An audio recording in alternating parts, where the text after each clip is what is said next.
Hi, നമ്മൾ ഇന്ന് എടുക്കാൻ പോകുന്നത് ന്യൂക്ലിയർ പോളിസി ഓഫ് ഇന്ത്യ എന്നൊരു സെക്ഷനാണ്. നമുക്കറിയാം ഡിഗ്രി ലെവൽ എക്സാംസിന്റെ പ്രിലിംസിനകത്ത് ഈ പറഞ്ഞ ന്യൂക്ലിയർ പോളിസി ഓഫ് ഇന്ത്യ എന്നൊരു ടോപ്പിക് ഉള്ളതാണ്. അതുപോലെ തന്നെ മെയിൻസിനകത്ത് ന്യൂക്ലിയർ പോളിസി സാധാരണ UPSC-ക്കകത്ത് നമ്മുടെ റിട്ടേൺ പേപ്പറിനകത്ത് വരുന്നതാണെന്ന് ഈ പറഞ്ഞ ന്യൂക്ലിയർ പോളിസി ഓഫ് ഇന്ത്യ എന്നുള്ള സെക്ഷൻ. അപ്പം ഞാൻ ഇതിനകത്ത് പറയുമ്പോൾ ഇമ്പോർട്ടൻ്റ് ആയിട്ടുള്ള പോയിന്റ്സ് മാത്രമായിരിക്കും പറയുന്നത്. നമുക്ക് സ്റ്റാർട്ട് ചെയ്യാം. അപ്പം നോക്കി, നമുക്കറിയാൻ വേണ്ടി ആദ്യം തൊട്ട് അറിഞ്ഞിരിക്കുക എന്താണെന്ന്. ഈ പോളിസി എന്ന് പറയുമ്പോൾ ആകെ 4 ഈ പറഞ്ഞിട്ടുള്ള ഇന്ത്യയുടെ ന്യൂക്ലിയർ ഡോക്ടറിനകത്ത് ആകെ 4 പോയിന്റ്സേ ഉള്ളൂ. എന്തൊക്കെയാണ് ഈ പറഞ്ഞിട്ടുള്ള ന്യൂക്ലിയർ വെപ്പൺസ് യൂസ് ചെയ്യുന്നതിൽ ഇന്ത്യ വെച്ചിട്ടുള്ള കുറെ റൂൾസ് ആണ് ഈ പറഞ്ഞ ന്യൂക്ലിയർ പോളിസി അല്ലെങ്കിൽ ന്യൂക്ലിയർ ഡോക്ടറിനകത്തുള്ളത്. പക്ഷെ നമുക്ക് ആദ്യം തൊട്ട് ജസ്റ്റ് ഒന്ന് അറിഞ്ഞിരിക്കുക എന്താണ് ഈ പറഞ്ഞിട്ടുള്ള ഒരു ന്യൂക്ലിയർ പോളിസി ഇന്ത്യ അഡോപ്റ്റ് ചെയ്യാൻ കാരണമായത് ജസ്റ്റ് അറിഞ്ഞിരിക്കണം. ജസ്റ്റ് നോക്കുക, ഈ 1945 ന്യൂക്ലിയർ റിസർച്ച് സെന്റർ എന്താണ്? Nuclear research centre Tata institute of fundamental research ആണ്. ഈ പറഞ്ഞിട്ടുള്ള ന്യൂക്ലിയർ റിസർച്ച് സെന്റർ സ്റ്റാർട്ട് ചെയ്യുന്ന ആരാണ്? നമ്മുടെ ഹോമി ജെ ഭാവയാണ്. എന്താണ്? ന്യൂക്ലിയർ റിസർച്ച് സെന്റർ സ്റ്റാർട്ട് ചെയ്യുന്നത് ഹോമി ജെ ഭാവയാണ്. അത് 1945 അത് കഴിഞ്ഞിട്ട് 1956 ഈ പറഞ്ഞിട്ടുള്ള അപ്സര എന്നൊരു സംഭവം കൊണ്ടുവരുന്നത്. അപ്സര എന്താണെന്ന് പറയുന്നത് ന്യൂക്ലിയർ റിസർച്ച് റിയാക്ടർ ആണ്. ഇത് അപ്സര എന്നുള്ള സംഭവം. ഇത് ഇന്ത്യയുടെ ഫസ്റ്റ് ന്യൂക്ലിയർ റിസർച്ച് റിയാക്ടർ ആണ് അപ്സര, ഓർത്തിരിക്കുക. ഇതുപോലെ തന്നെ ഇതേ അപ്സര തന്നെയാണ് ഇത് ഏഷ്യയിലെയും first nuclear research reactor. Clear അല്ലേ? 1956 എന്തോ വന്നിരിക്കുന്നത് അപ്സര എന്നുള്ള nuclear research reactor India implement ചെയ്ത് വരുന്നത്. ഇനിയും ഇത് കഴിഞ്ഞിട്ട് 1962 എന്ത് സംഭവിക്കുന്നത്? നമ്മുടെ ഇൻഡോ ചൈന വാർ എന്ന് പറഞ്ഞാൽ എപ്പോഴാണ്? ഈ പറഞ്ഞ 1962 ഇവിടെ എന്തോ പറ്റുന്ന അറിയോ?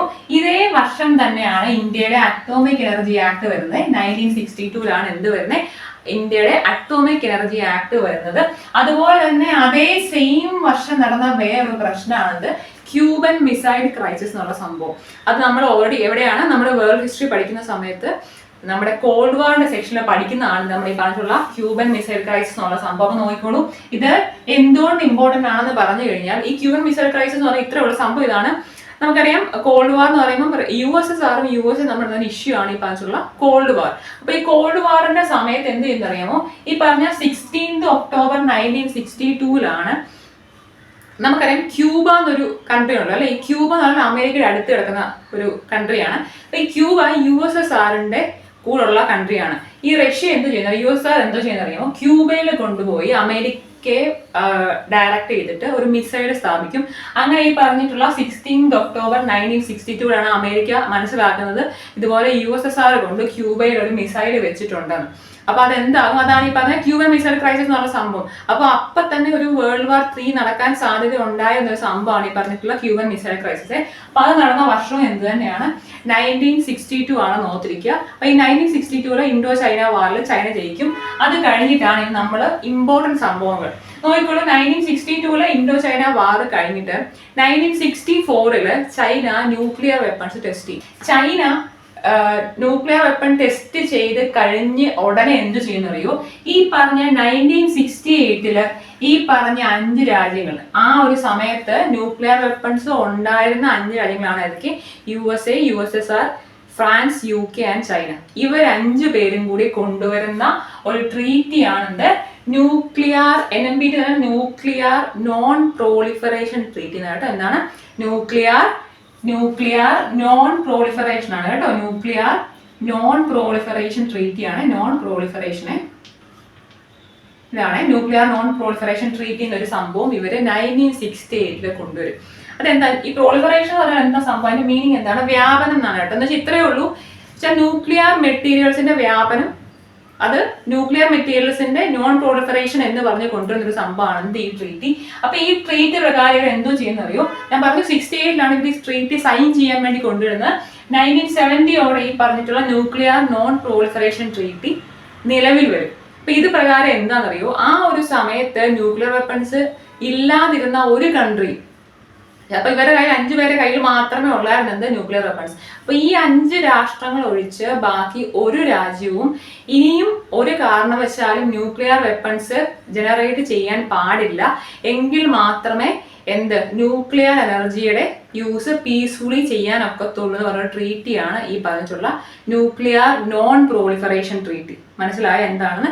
ഏതെങ്കിലും ഒരു രാജ്യം ഈ ഒരു സമയത്ത് ന്യൂക്ലിയർ വെപ്പൺസ് ഇനി ഇപ്പൊ അവര് എന്താണ് പ്രോസസ് ചെയ്തുകൊണ്ടിരിക്കുകയാണ്, അതിന്റെ ഒരു ന്യൂക്ലിയർ വെപ്പൺസിന്റെ ജനറേഷൻ അവർ നടത്തിക്കൊണ്ടിരിക്കുകയാണ്. അല്ലെങ്കിൽ നിങ്ങൾ ഫ്യൂച്ചറിൽ ഒരു ന്യൂക്ലിയർ വെപ്പൺ ജനറേറ്റ് ചെയ്യാൻ അല്ലെങ്കിൽ അതിനെ ക്രിയേറ്റ് ചെയ്യാൻ ഒരു പ്ലാൻ ഉണ്ടെന്നുണ്ടെങ്കിൽ അത് സ്റ്റോപ്പ് ചെയ്യുക.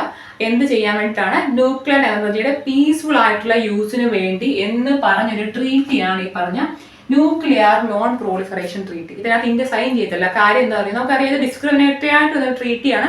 കാര്യം ഈ പറഞ്ഞ 5 രാഷ്ട്രങ്ങളുടെ കയ്യിൽ ന്യൂക്ലിയർ വെപ്പൺ ഇരിക്കുകയാണ്. അപ്പൊ അതുകൊണ്ട് എന്ത് ചെയ്തിട്ടില്ല. അപ്പം ബാക്കിയുള്ള രാജ്യങ്ങൾക്ക് അത് ഒക്കത്തില്ല എന്ന് പറയുമ്പോൾ ഇന്ത്യ പറഞ്ഞു ഒക്കത്തില്ല, ഞങ്ങൾ സൈൻ ചെയ്യില്ല എന്ന് പറഞ്ഞു. ഈ പറഞ്ഞ ന്യൂക്ലിയർ നോൺ പ്രോളിഫറേഷൻ ട്രീറ്റിക്കകത്ത് ഇന്ത്യ സൈൻ ചെയ്തിട്ടില്ല. ഇന്ത്യ കൂടാതെ ഒരു 5 രാജ്യങ്ങൾ, ടോട്ടൽ 5 പേര് സൈൻ ചെയ്തിട്ടില്ല കേട്ടോ. ആരൊക്കെ അറിയാം? ഒന്ന് പാകിസ്ഥാൻ സൈൻ ചെയ്തിട്ടില്ല, ഇതിനകത്ത് പാകിസ്ഥാൻ ഇല്ല. അതുപോലെ ഇസ്രായേൽ ഈ പറഞ്ഞതിനകത്തില്ല. നോർത്ത് കൊറിയ ഇല്ല. അതുപോലെ സൗത്ത് സുഡാനും എവിടെ ഇല്ല. നമ്മൾ ഈ പറഞ്ഞിട്ടുള്ള ന്യൂക്ലിയർ നോൺ പ്രോളിഫറേഷൻ ട്രീറ്റിക്കകത്ത് സൈൻ ചെയ്യാത്തവരാണ്. ആരൊക്കെയാണ്? ഓർത്തിരിക്കുക. നമ്മൾ ഈ പറഞ്ഞിട്ടുള്ള ഇന്ത്യ സൈൻ ചെയ്തിട്ടില്ല, പാകിസ്ഥാൻ സൈൻ ചെയ്തിട്ടില്ല, നോർത്ത് കൊറിയ ഉണ്ട്, ഇസ്രായേൽ ഉണ്ട്, സൗത്ത് സുഡാൻ ഉണ്ട്. ഇത്രയും രാജ്യങ്ങൾ ന്യൂക്ലിയർ നോൺ പ്രോളിഫറേഷൻ ട്രീറ്റിയുടെ മെമ്പേഴ്സ് അല്ല എന്ന് ഓർത്തിരിക്കുക. ഇന്ത്യ വരാത്തതിന്റെ റീസൺ മനസ്സിലായല്ലോ. കാര്യം ആ ഒരു പോളിസി ഡിസ്ക്രിമിനേറ്ററി ആണ്. ഈ പറഞ്ഞിട്ടുള്ള രാഷ്ട്രങ്ങളുടെ കയ്യിൽ ഓൾറെഡി ഉള്ള ന്യൂക്ലിയർ വെപ്പൺസ് ബാക്കിയുള്ളവർക്ക് ജനറേറ്റ് ചെയ്യാൻ ഒക്കത്തില്ല എന്ന് പറയുമ്പോൾ അവർ സൂപ്പർ പവേഴ്സ് ആയി പോകും. ഒബിയസ്ലി ഇപ്പൊ തന്നെ നമുക്കറിയാം എന്താണ് യുഎസ്എയുടെയും യുഎസ്എയുടെയും റഷ്യയുടെയും കയ്യിലാണ് ഈ പറയുന്ന 90% ഓഫ് ന്യൂക്ലിയർ വെപ്പൺ ഇരിക്കുന്നത്. അപ്പം ബാക്കിയുള്ളവർക്ക് അത് ത്രെട്ട് അല്ല. അപ്പൊ അതുകൊണ്ടാണ് ഇന്ത്യ ഈ പറഞ്ഞിട്ടുള്ള ട്രീറ്റിയിൽ സൈൻ ചെയ്യാത്തത് കേട്ടോ. അപ്പൊ അത് 1968 ഈ ട്രീറ്റി വരും. 1970 ആകുമ്പത്തിന് എന്താണത്? ആ ട്രീറ്റി നിലവിൽ വരികയാണ് ചെയ്യുന്നത്. ഇനിയുമാണ് എന്തോ ചെയ്യുന്നത് നമ്മുടെ India nuclear weapons, nuclear test നടത്താൻ പോകുന്നത് ഇനിയാണെന്ന് അറിഞ്ഞിരിക്കുക. നോക്കി 1974 നമ്മുടെ പൊക്രാൻ 1 എന്നുള്ള ന്യൂക്ലിയർ ടെസ്റ്റ് നടത്തുന്നത്. നോത്തിരിക്കുക, 1974 പൊക്രാൻ 1. ഇതെന്ന് പറയുമ്പോൾ അതിന്റെ ആ ഒരു മിഷന്റെ നമ്മള് കോഡ് നെയിം ആണ് എന്ത്? സ്മൈലിംഗ് ബുദ്ധ എന്ന് പറഞ്ഞാൽ ഈ പൊക്രാൻ 1 എന്നുള്ള ന്യൂക്ലിയർ വെപ്പൺ ടെസ്റ്റ് മിഷന്റെ കോഡ് നെയിം ആണ് എന്ത്? സ്മൈലിംഗ് ബുദ്ധ എന്ന് പറഞ്ഞു കഴിഞ്ഞാൽ. അപ്പൊ ആ ഒരു സമയത്ത് ഈ പറഞ്ഞിട്ടുള്ള പൊക്രാൻ 1 എന്നുള്ള ആ മിഷൻ കുറച്ച് സയന്റിസ്റ്റ് കൂടിയും ചെയ്തതാണ്. അപ്പൊ അതിന്റെ ഹെഡ് ആയിരുന്നു നമ്മുടെ രാജാരാമണ്ണ കേട്ടോ, തെറ്റിക്കരുത്. പൊക്രാൻ 1 എന്നുള്ള മിഷന്റെ സയന്റിസ്റ്റ് ഗ്രൂപ്പിന്റെ ഹെഡ് ആരായിരുന്നു? രാജാരാമണ്ണയാണ്. ഓർത്തിരിക്കുക. പൊക്രാൻ 1 എന്ന് പറയുമ്പോൾ എന്താണ്? 1974 ഓർത്തിരിക്കുക, തെറ്റിക്കരുത്. ക്ലിയർ അല്ലേ? 18 മെയ് ആണ്, 18 മെയ് 1974 എന്തോ ചെയ്യുന്നത്? ഇന്ത്യ പൊക്രാൻ 1 ടെസ്റ്റ് ചെയ്യുന്നത്. അപ്പൊ ഇതിന്റെ ഇഷ്യൂ എന്താണെന്ന് അറിയാമോ? ഈ പൊക്രാൻ 1 ഇന്ത്യ ടെസ്റ്റ് ചെയ്ത് കഴിഞ്ഞപ്പോഴത്തേക്കിന് UN സെക്യൂരിറ്റി കൗൺസിലിന് ഔട്ട്സൈഡ് ഉള്ള ഒരു രാജ്യം നടത്തുന്ന ഫസ്റ്റ് ന്യൂക്ലിയർ ടെസ്റ്റ് ആയിരുന്നു ഇന്ത്യ നടത്തിയത് കേട്ടോ. UN സെക്യൂരിറ്റി കൗൺസിലിൽ ഇല്ലാത്ത ഒരു രാജ്യം നടത്തിയ ഒരു ന്യൂക്ലിയർ വെപ്പൺ ടെസ്റ്റ് ആയിരുന്നു ഈ പറഞ്ഞിട്ടുള്ള പൊക്രാൻ 1. ആരായിരുന്നു ഇതിന്റെ ടീം ഹെഡ്? രാജാരാമണ്ണ ആയിരുന്നു എന്ത്? ഈ പറഞ്ഞിട്ടുള്ള പൊക്രാൻ 1 അല്ലെങ്കിൽ സ്മൈലിംഗ് ബുദ്ധ എന്ന് നമ്മള് കോഡ് നെയിം വിട്ട് വിളിച്ചിരുന്ന പൊക്രാൻ 1ന്റെ ടീം, അതിന്റെ ഹെഡ് ആരായിരുന്നു? രാജാരാമണ്ണ. ഇത് 1974 അല്ലേ? ഇനി ഇവന്മാർ എന്ത് ചെയ്യുന്നറിയോ? ഈ 1975 ഇവർ ഈ പറഞ്ഞ ന്യൂക്ലിയർ സപ്ലയേഴ്സ് ഗ്രൂപ്പ് എന്നൊരു സംഭവം കൊണ്ടുവരുന്നത്. നമ്മളിതിനെ ലണ്ടൻ ക്ലബ് എന്ന് വിളിക്കുന്നത് ഇതിനെ തന്നെയാണ് കേട്ടോ. ലണ്ടൻ ക്ലബ് എന്ന് വിളിക്കുന്നതും ഇതേ ന്യൂക്ലിയർ സപ്ലയേഴ്സ് ഗ്രൂപ്പിനെയാണ്. തൊട്ടടുത്ത നമ്മുടെ സംഭവമാണ്. ഇവരെന്ത് പറയുന്നറിയോ? ഈ പറഞ്ഞ ന്യൂക്ലിയർ സപ്ലയേഴ്സ് ഗ്രൂപ്പ് എന്ന് പറഞ്ഞാൽ ഇവരായിരിക്കും എന്ത് ചെയ്യുന്നത്? നമ്മുടെ ന്യൂക്ലിയർ വെപ്പൺസ് ക്രിയേറ്റ് ചെയ്യാനുള്ള, അല്ലെങ്കിൽ ന്യൂക്ലിയർ വെപ്പൺസിന് മാത്രമല്ല, നമുക്കറിയാം ന്യൂക്ലിയർ എനർജി എന്ന് പറഞ്ഞാൽ പല എന്താണ് ഒരു എനർജി സോഴ്സ് അല്ലേ. അപ്പൊ പല യൂസ് നമുക്ക് ന്യൂക്ലിയർ എനർജി യൂസ് ചെയ്യാൻ ഒക്കുന്നതാണ്. അപ്പൊ ഈ NSCയിലെ മെമ്പർ ആയവർക്ക് മാത്രമേ എന്ത് കിട്ടത്തുള്ളൂ? ഈ പറഞ്ഞ ന്യൂക്ലിയർ എനർജിക്കുള്ള മെറ്റീരിയൽസ് കിട്ടത്തുള്ളൂ. അപ്പൊ ഈ ട്രീറ്റി പ്രകാരം ഇവർ എന്ത് പറയുന്നറിയോ? ന്യൂക്ലിയർ സപ്ലൈസ് ഗ്രൂപ്പിലെ മെമ്പർ ആകാൻ ആർക്കൊക്കില്ല എന്ന് പറയും. ഈ പറഞ്ഞ nuclear non proliferation treaty sign ചെയ്യാത്ത ഒരു രാജ്യത്തിനും ന്യൂക്ലിയർ സപ്ലൈസ് ഗ്രൂപ്പില് മെമ്പർ ആകാൻ ഒക്കത്തില്ല എന്ന് ഇവർ പറയും. അപ്പൊ ഇന്ത്യക്ക് എന്ത് കിട്ടത്തില്ല? അപ്പൊ നമുക്ക് ഈ പറഞ്ഞ ട്രീറ്റി നമ്മൾ സൈൻ ചെയ്യത്തില്ല. അതുകൊണ്ട് തന്നെ നമ്മൾ ന്യൂക്ലിയർ സപ്ലൈസ് ഗ്രൂപ്പിലെ മെമ്പറും അല്ല. ക്ലിയർ ആണോ? അപ്പൊ ന്യൂക്ലിയർ സപ്ലൈസ് ഗ്രൂപ്പിലെ മെമ്പർ അല്ല ഇന്ത്യ. അപ്പൊ ഇന്ത്യക്ക് ഒരു പണി തരുന്ന രീതിയിലാണ് ഇവർ ഈ പറഞ്ഞ 1975 എന്തോ ചെയ്യുന്നത്? ന്യൂക്ലിയർ സപ്ലൈസ് ഗ്രൂപ്പ് അല്ലെങ്കിൽ ലണ്ടൻ ക്ലബ് എന്ന് വിളിക്കുന്ന ആ ഒരു സംഭവം കൊണ്ടുവരുന്നത്. മനസ്സിലായല്ലോ അല്ലെ? ഇനിയും നമുക്ക് ഡയറക്റ്റ് എങ്ങോട്ട് പോകാം? നമ്മുടെ ഈ പറഞ്ഞിട്ടുള്ള 1998 നമ്മൾ ഇനിയാണ് അടുത്ത ന്യൂക്ലിയർ ടെസ്റ്റ് നടത്തുന്നത്. അതിനു മുമ്പിട്ട് ഈ 1995 കോംപ്രിഹെൻസീവ് ടെസ്റ്റ് ബാൻ ട്രീറ്റി പിന്നെ ഇവന്മാർ കൊണ്ടുവരും. എന്നുവെച്ചാൽ ഇനി എന്ത് ചെയ്യാൻ പാടില്ല എന്ന് പറയും. ഇങ്ങനെ ഒരു ലിമിറ്റ് ഇട്ട് വേണം ഈ പറഞ്ഞ ന്യൂക്ലിയർ വെപ്പൺസിന്റെ ടെസ്റ്റ് നടത്താൻ. അതെന്ന് പറഞ്ഞാൽ ടെസ്റ്റ് ബാൻ ട്രീറ്റിയാണ്. ന്യൂക്ലിയർ വെപ്പൺസിന്റെ ടെസ്റ്റ് ബാൻ ചെയ്തിട്ടുള്ള ട്രീറ്റിയാണ് ഈ പറഞ്ഞ 1995 കോംപ്രിഹെൻസീവ് ടെസ്റ്റ് ബാൻ ട്രീറ്റി. ഈ പറഞ്ഞ ന്യൂക്ലിയർ നോൺ പ്രൊളിഫറേഷൻ ട്രീറ്റിയും ഈ കുറഞ്ഞ കോംപ്രിഹെൻസീവ് ടെസ്റ്റ് ബാൻ ട്രീറ്റിയൊക്കെ നമ്മൾ കോൾഡ് വാർ സെക്ഷനിൽ പഠിച്ചതാണ്. അത് 1995 ഇനി നോക്കിക്കോളൂ, ഈ പറഞ്ഞ 1998 ഈ ഇന്ത്യ എന്തോ ചെയ്യുന്നത്, നമ്മുടെ രണ്ടാമത്തെ പൊക്രാൻ 2 എന്നുള്ള ആ മിഷൻ, നമ്മൾ അതിനെ വിളിക്കുന്ന പേരാണ് എന്ത്, നമ്മൾ ഈ പറഞ്ഞിട്ടുള്ള ഓപ്പറേഷൻ ശക്തി എന്ന് വിളിക്കുന്ന എന്തിനാണ്, പൊക്രാൻ 2ന്റെ കോഡ് നെയിം ആണെന്ത്, ഓപ്പറേഷൻ ശക്തി. 1998 നമ്മൾ 11th May to 13th May ആണ് 5 മിസൈൽസ് 5 ന്യൂക്ലിയർ ടെസ്റ്റ് നമ്മൾ നടന്നത് കേട്ടോ. എന്താണ് 1998 11th May തൊട്ട് 13 May വരെ നമ്മൾ എന്ത് ചെയ്യുന്നുണ്ട്, 5 ന്യൂക്ലിയർ ടെസ്റ്റ് നടത്തുന്നുണ്ട്.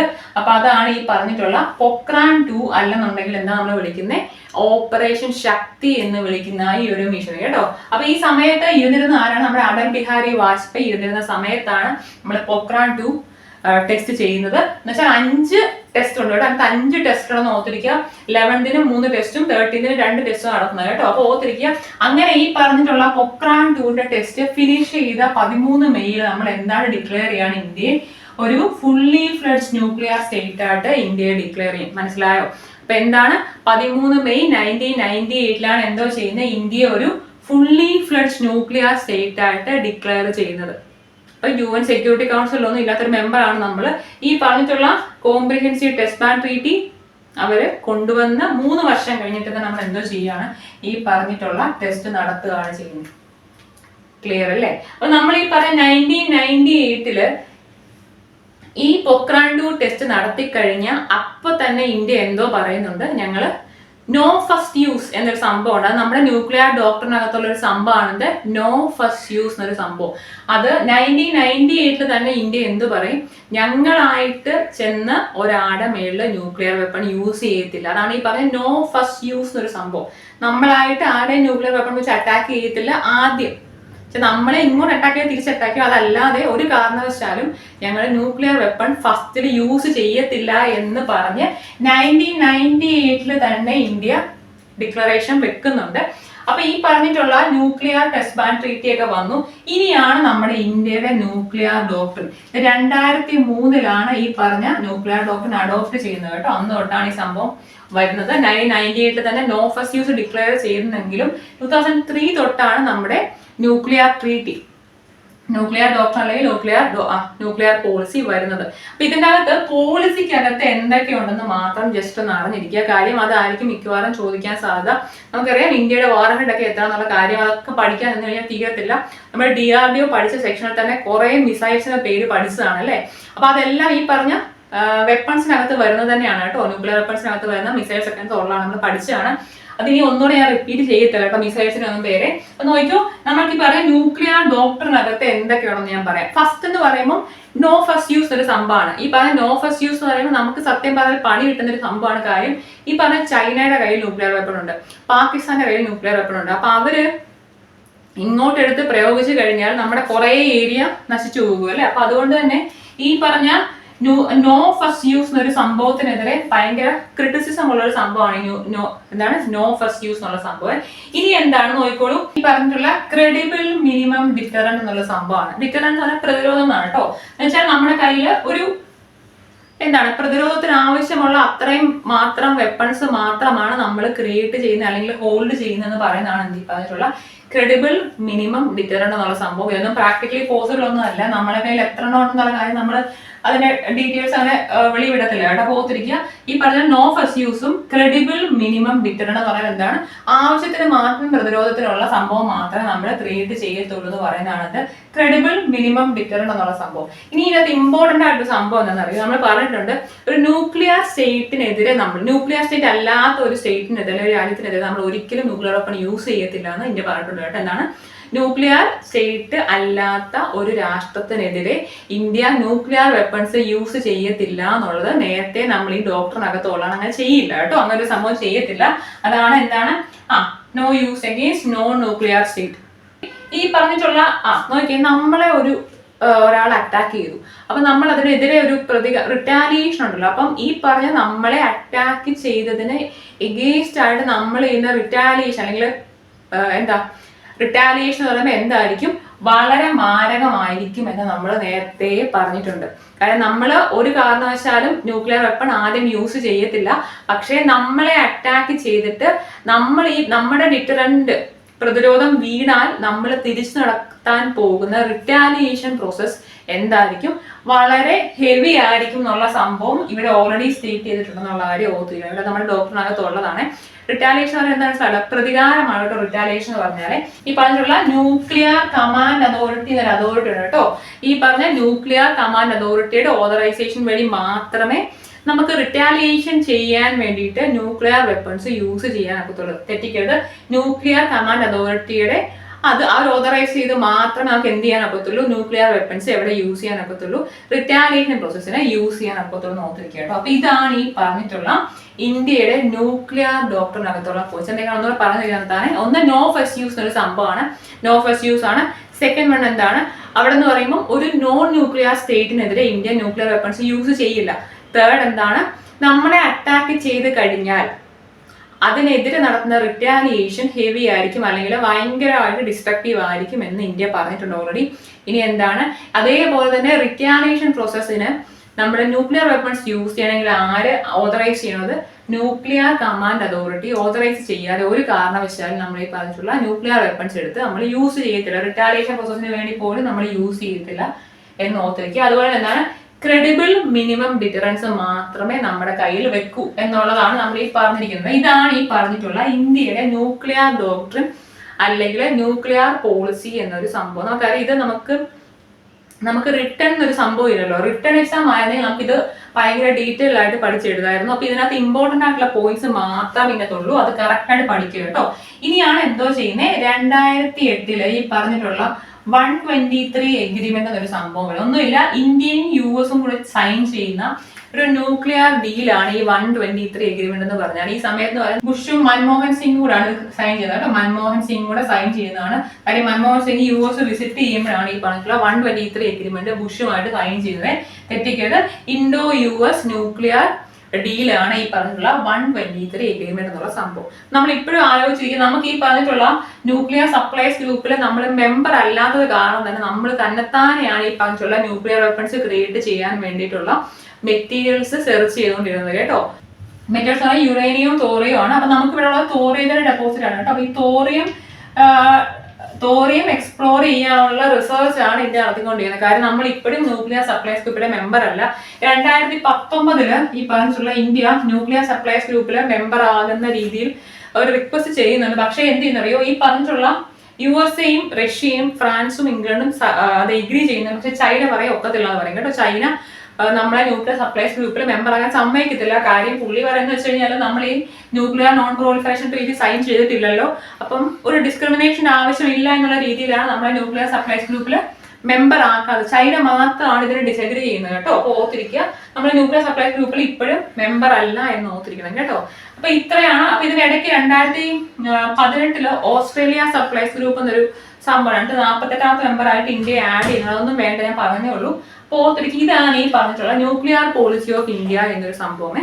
ഇതിനകത്ത് നമ്മൾ DRDOയുടെ കേസ് നമ്മൾ പറഞ്ഞാണ്. DRDO ആണ് മിക്കവാറും എല്ലാ മിസൈൽസും അല്ല, നമ്മുടെ ഇന്ത്യയുടെ എല്ലാ ഡിഫൻസ് റിലേറ്റഡ് ആയിട്ടുള്ള എല്ലാ സംഭവവും ജനറേറ്റ് ചെയ്യുന്നത് DRDO തന്നെയാണ്. DRDO നമ്മൾ പഠിച്ചതാണ്. Defence research and development organisation DRDO എത്ര ലാഭം ഉണ്ടെന്നൊക്കെ പറഞ്ഞാണ്. അപ്പൊ DRDOയുടെ കേസിൽ മിസൈൽസിന്റെ പേര് പഠിച്ചതാണ്. അപ്പൊ പഠിക്കുക, മിസൈൽസിന്റെ പേര് ജസ്റ്റ് നോക്കുക കേട്ടോ. ഇതാണ് ഈ പറഞ്ഞിട്ടുള്ള ന്യൂക്ലിയർ പോളിസി ഓഫ് ഇന്ത്യ എന്നൊരു സെക്ഷനെ. അപ്പൊ ഇതിനകത്ത് പറയുമ്പോൾ വേറെ അഡീഷണൽ പോയിന്റ്സ് ഒന്നും ഇല്ല. പിന്നെ നമ്മൾ എനർജി റിസോഴ്സസിനകത്ത് ന്യൂക്ലിയർ പവർ പ്ലാന്റ്സിന്റെ പേരും പഠിച്ചതാണ്. അപ്പൊ ഇത്രയാണ് ന്യൂക്ലിയർ പോളിസി ഓഫ് ഇന്ത്യ എന്നൊരു സെക്ഷൻ. നമുക്ക് ഇത് കഴിഞ്ഞിട്ട് ഇന്നത്തെ റിവിഷന്റെ ഒരു ക്ലാസ് ഞാൻ ഇടും കേട്ടോ. ജസ്റ്റ് ചിലപ്പോൾ ഡേറ്റ് ആകണം, ഞാൻ ചിലപ്പോൾ ഒരു 11 മണിയൊക്കെ ആ ഒരു സമയത്തേക്ക് വീഡിയോ സെറ്റ് ആയി വരത്തുള്ളേ, അടുത്ത റിവിഷന്റെ വീഡിയോ. നിങ്ങൾ ആദ്യമായിട്ടാണ് വീഡിയോ കാണുന്നുണ്ടെങ്കിൽ ഇഷ്ടപ്പെടുകയാണെങ്കിൽ ചാനൽ സബ്സ്ക്രൈബ് ചെയ്യട്ടോ. അപ്പൊ താങ്ക് യു സോ മച്ച്.